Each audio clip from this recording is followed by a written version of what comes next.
Hello, everyone, and welcome to the Expeditors podcast, where we look at the logistics and freight forwarding industry through the lens of a global logistics provider.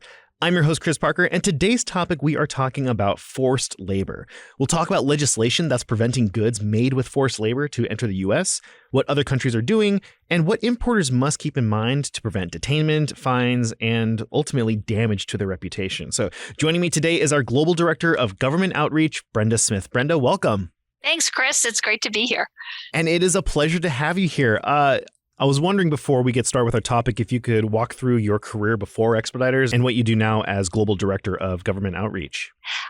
I am happy to. I was 35 years with the federal government here in the United States, and the last 30 of which I spent at U.S. Customs and Border Protection, where I did a variety of jobs, everything from budget analyst to international affairs to automation, and retired from CBP in March of last year. And a couple of months later was asked to come and join Expeditors. I knew Expeditors as a company, always, very professional, very expert in what they did. And so when I had the offer to come in and join the company, it was a great opportunity. And really why I'm here is to focus on helping Expeditors grow their relationship with the various government agencies that regulate supply chains. That's how I got to know them in the first place, because they had a really good partnership with Customs and Border Protection. And we're now looking to grow that relationship with other government agencies, with other parts of customs, and with customs administrations around the world. Why is it important for a freight forwarder to have a dedicated expert for government relationships? There's so much change in the regulatory and the government policy environment. And for companies like Expeditors and our customers, being aware of what those changes are likely to be, being able to prepare for them in advance, and as important, to be able to provide input into what those changes, how they're structured and how they're rolled out, is really important to our business. And so we want a seat at the table. We believe that we have a voice and we have a position that ought to be heard. The government should be aware of the impact of what they're proposing on U.S. and multinational businesses. So that's my job. And I've got a lot of willing partners here at Expeditors. And we're working through, what are the issues that we want to talk about, and who do we need to sit at the table with? Right, absolutely. Given how many years you spent with CBP, what's it like to be on the other side? Oh, first of all, Expeditors people have been phenomenal. But I will tell you, my learning curve and getting really comfortable with a different set of priorities. I was with one organization for 30 years, and just knowing the new people was a bit of a challenge to start with. But I'll tell you, one of the things that's been great is, even with the pandemic and the fact that we're not in the office a whole lot, my formal office is in the Baltimore, Washington International branch. And I love talking to the people there. I love seeing what they do every day. And it really grounds what we're talking about to the government in the day-to-day operations of the branch. Yeah, fantastic. And so for today, we're talking about a pretty big topic, and that's forced labor.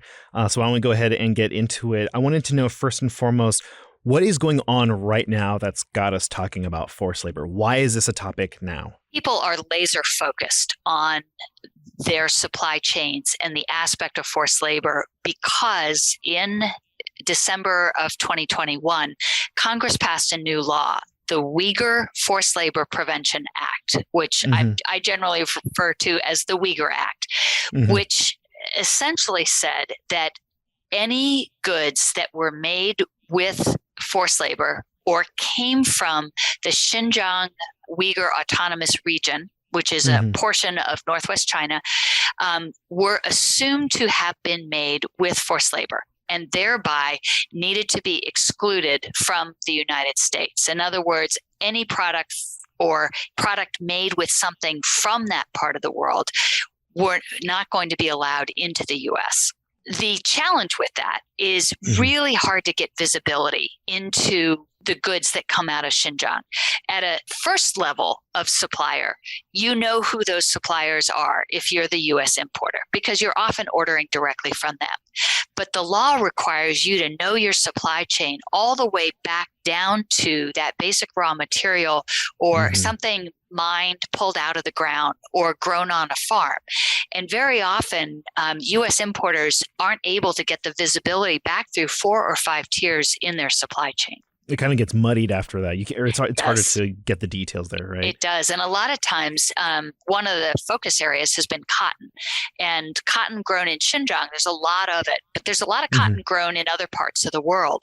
But when you make thread or you make fabric, a lot of times that cotton is all thrown into one big vat and mixed up together. And if it's mixed with cotton grown in Xinjiang, those T-shirts or pair of blue jeans are not able to come into the U.S. The term forced labor, is there a single definition that's recognized globally, or does the U.S. have a different understanding or different interpretation of that? The U.S. goes back to the International Labor Organization, or the ILO, which has some longstanding indicators around forced labor. And in fact, when CBP does its assessment of shipments, it looks at whether the shipments were produced by individuals who may have been in egregious working conditions or had to work, huge amounts of overtime and were not paid for it, or whose passports were held so that they could not freely travel, or who were in debt bondage. In other words, they owed their employer so much money that they could never leave their job. And because of that use of the international standards, we found that our understanding of what forced labor looks like is very consistent with the standards used by other countries in Europe or Australia or the UK. So then what has the trade community done to fight forced labor, much like the implementation of the Uyghur Act? Many companies have invested heavily in building an infrastructure around ensuring good practices in this area, a code of ethics, third-party validations of manufacturing facilities, working with vetted suppliers, putting provisions into their contracts about the expectations and requirements for compliance. With the advent of the Uyghur Act, companies really have had to even take that even further, because the expectation from the government is that they will know their supply chains and be able to demonstrate a due diligence level that is higher than what it previously was. And companies have invested in technology to test the origin of cotton and other raw materials. They have invested in data analysis and data mapping so that all of their supply chain is represented, in a picture, and the amount of data collected about those suppliers and those different tiers in their supply chain is available to them. They've asked hard questions. With the Uyghur Act, one of the challenges for many companies is the fact that they can't get into China to ask those questions or to support on the ground validations. And so they've got to do it all through documents really at arm's length. So it's a bit of a challenge. And then so that's what the trade community is doing in order to fight forced labor. What are countries and governments doing? For a number of years, actually here in the US, since the early 1930s, we've had an exclusion on imports of goods that were made with forced labor. In more recent times, you've seen countries like the UK or Australia with the Modern Slavery Act, which instead of stopping goods at the border, actually puts the onus on businesses and corporations to develop that structure that we just talked about, the code of ethics and the validations and the supplier relationships. Here in the US, during the run-up to the implementation of the Uyghur Act, the government has done a lot of training and outreach to the trade community to make sure that they understand their compliance responsibilities.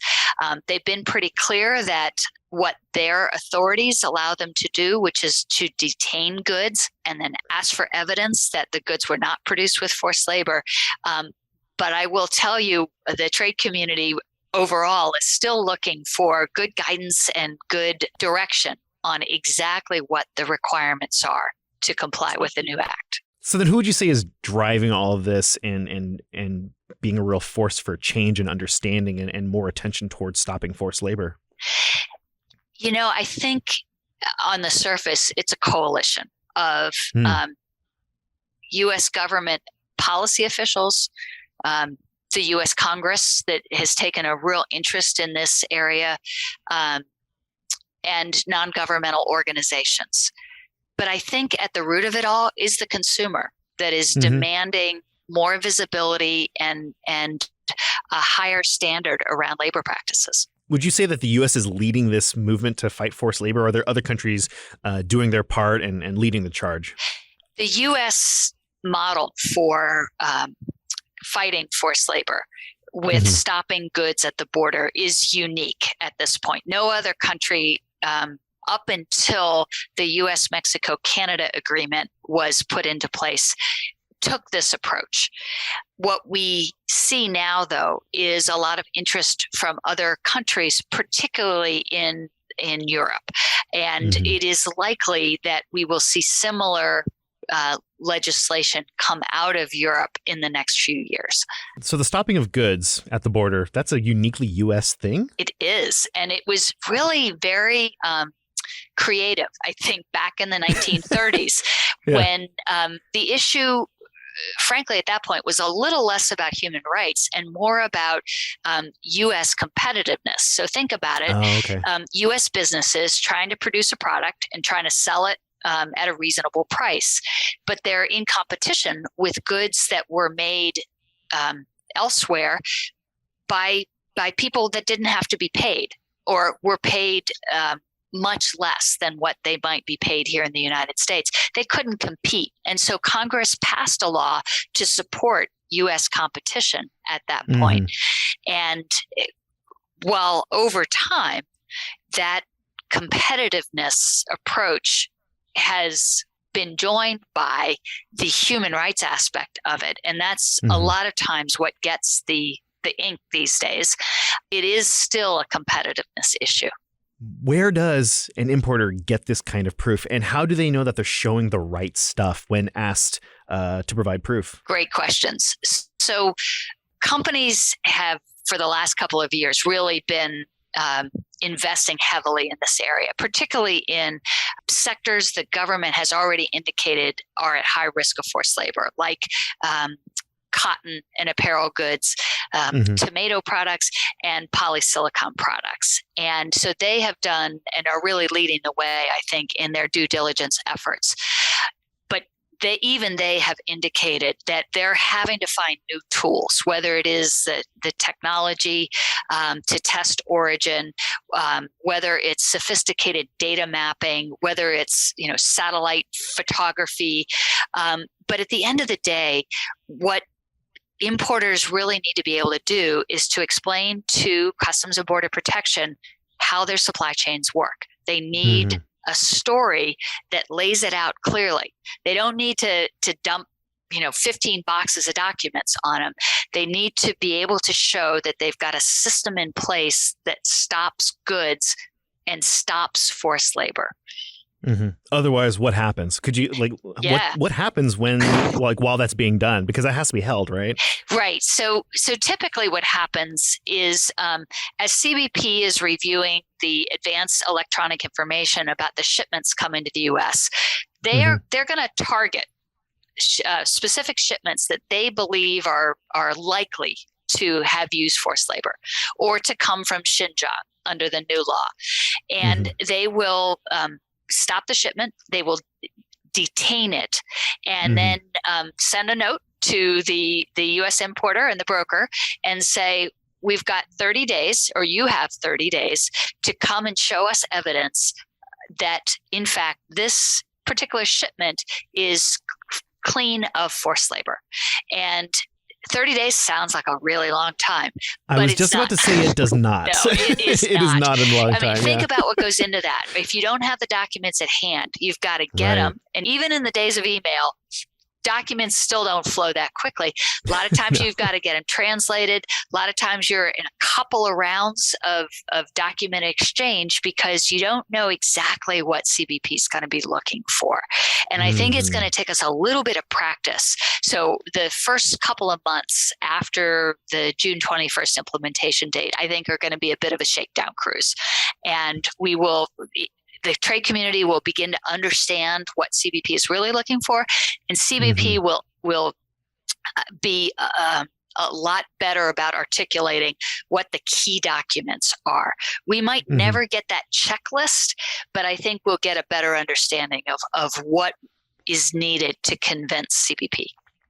When you're saying the shakedown period, there's no transition phase, like phasing in of anything. Like it's on. And that's unusual, right? Usually when we have these big policy initiatives or big data initiatives, there's a period called informed compliance. And what it really means is the government is continuing to educate, and the trade community is getting used to those expectations.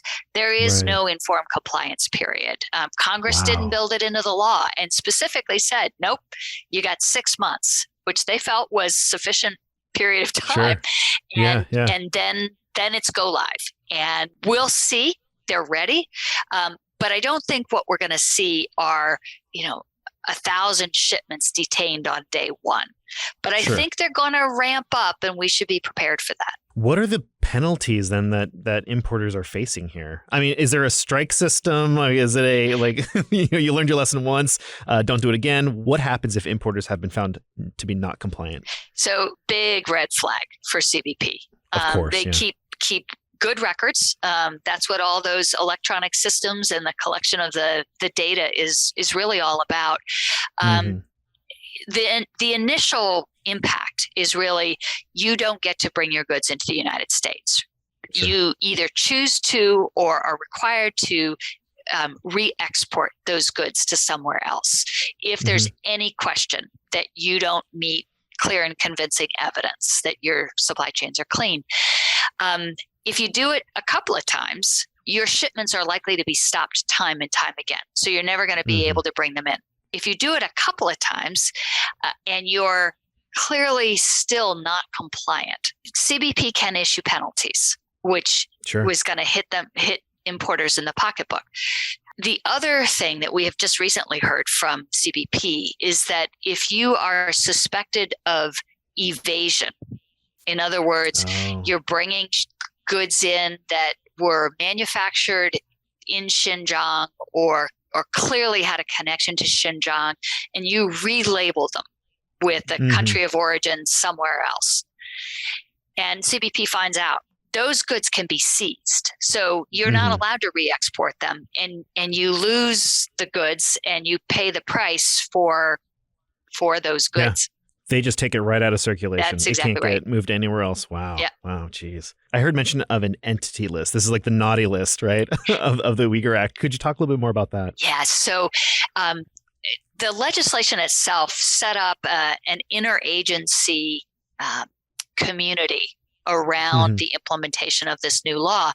And I think actually it's a great thing because it pulls the authorities and the resources of many government agencies that are involved in fighting human trafficking and forced labor into the same room.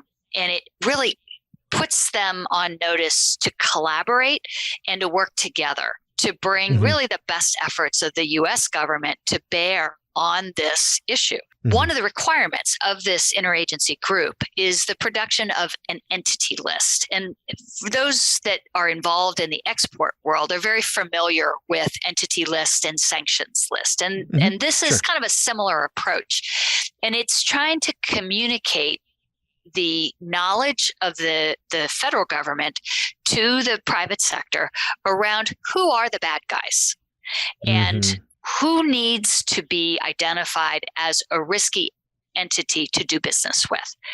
These primarily will be suppliers. So manufacturers, farms, labor units, because that's the other aspect of this Uyghur Act. It is about the goods, but it's also about the labor used to produce those goods. And so if that labor was operating in a forced labor environment, even if it's in another part of China or another part of the world, those goods are still subject to these restrictions. Gotcha. So the CBP is trying to communicate these, like, do not work with these folks when you're trying to produce your goods. That's right. Okay.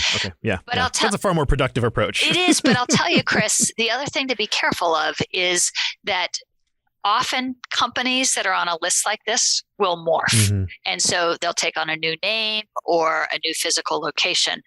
The other thing that CBP and the interagency group has indicated is that the entity list is not the be all and end all of the companies that they're worried about. And so they can take enforcement action on organizations that are not on the entity list. And that just goes to show how important your own due diligence is. The organizations on the entity list have been verified by the CBP, but you still got to do your own homework with whomever you're working with, right? And so it sounds like collecting data is absolutely critical when showing due diligence and the results that forced labor was not used to make your goods. So what role has technology played in this? What is it doing right now? How is it helping importers through this whole process?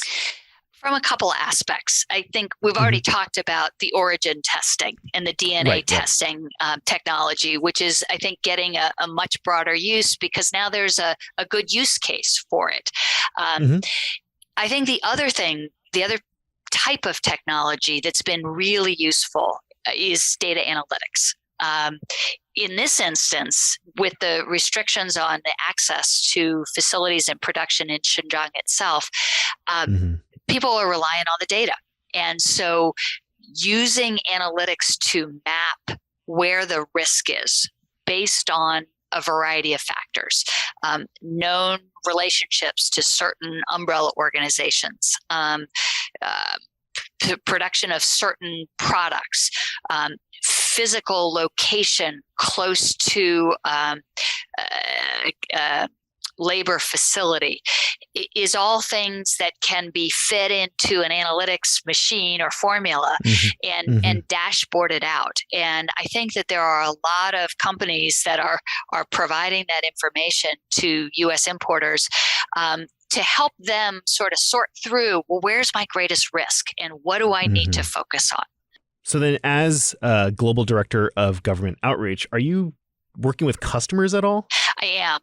And some of it is because of my new role and but some of it's also because when I was at Customs and Border Protection, I was very involved in the building of the forced labor program and a lot of the interpretation of the legal provisions and how we operationally executed.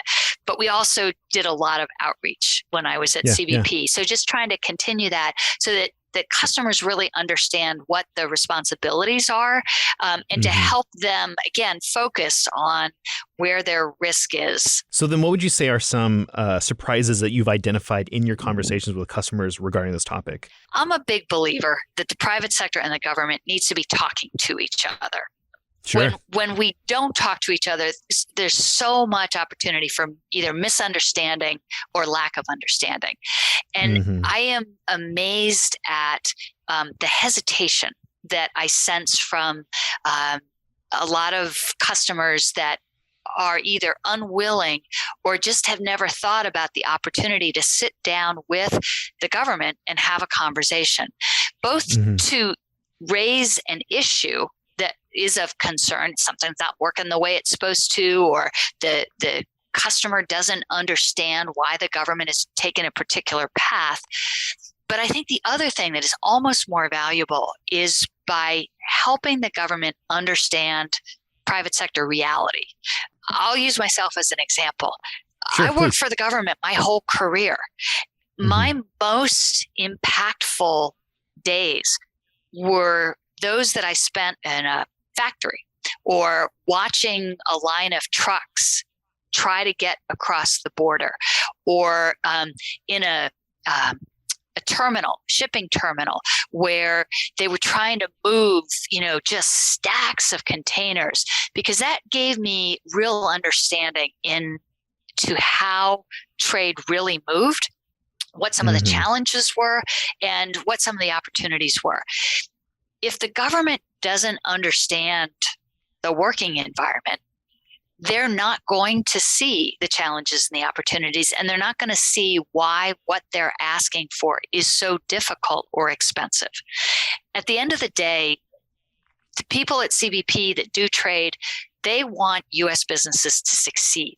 But if they don't understand what it takes to succeed and add regulatory requirements or data that is just not available or that is really expensive to provide, it doesn't work for anybody. And so I think it's really important for customers to have those conversations. So an importer reaching out to the government to have these conversations isn't necessarily painting a target on their back.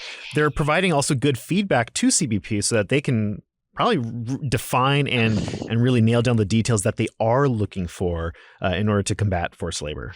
So I don't want to totally oversell, because there can be a little bit of risk there. Sure. I live in my happy land and always think that the government is going to welcome this input with open arms. But I think it's worth trying, particularly if you have a relationship already, or you're interested in forming a relationship. A lot of times you have questions that with a simple phone call or an email to a trusted partner within the government, you can get the answer to that question. And I think it's really worth the investment of trying to form that relationship. My Gen Z doesn't always want to give me full visibility into what he's up to. But a lot of times I can provide useful information or support on things that he's dealing with. It's kind of the same thing with the business community and the government. You may not always want to give them full visibility, but develop that relationship so that you can partner on resolving these really complex issues we've got to deal with. So it sounds ultimately like it's okay and beneficial for both the government and for importers to have a relationship with each other, and also a really good reminder to just call your parents. Sounds like. That's great. Yes. All right. So when it comes to an importer looking at themselves, what would you say are the kind of conversations that they need to be having, or even with their logistics partners? What we've seen is that addressing this sort of an issue is really an organization-wide effort, because you've got legal issues, you've got procurement issues, you've got logistics issues, you've got security issues, you've got customs issues. And so you really need to draw on all those sources of expertise and sources of information to understand what is required and make sure that you're addressing that requirement.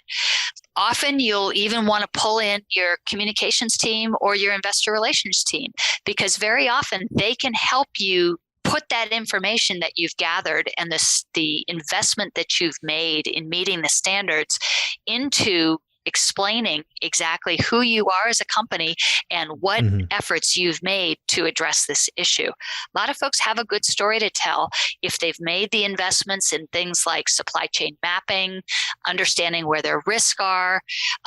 Sometimes they've even had to shift sources of supply if they can't get the right information or the right compliance from their vendors.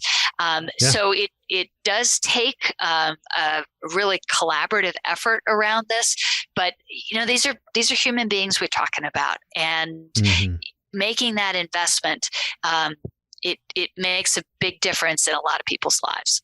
So then before we close today, you mentioned June, but I wanted to get the definitive date that this all, like that switch gets flipped. What are the details? So on June 21st, a couple things are going to happen. We're going to, I believe, see the strategy, the entity list, and the additional guidance from the Forced Labor Enforcement Task Force, that interagency group. We're going to have the technical and operational guidance from CBP in hand, so we know how they're going to deal with these shipments. And we're probably going to see at various ports around the country, CBP start to detain shipments and issue those detention notices. So be ready, have your story together. Make sure it's clear, make sure it's focused, and I wish all of us the ability to make a real difference. Well, Brenda, thank you so much for your time and for talking about this with me. I really appreciate it. Chris, it was an absolute pleasure. Thanks so much. Thanks for listening to today's episode.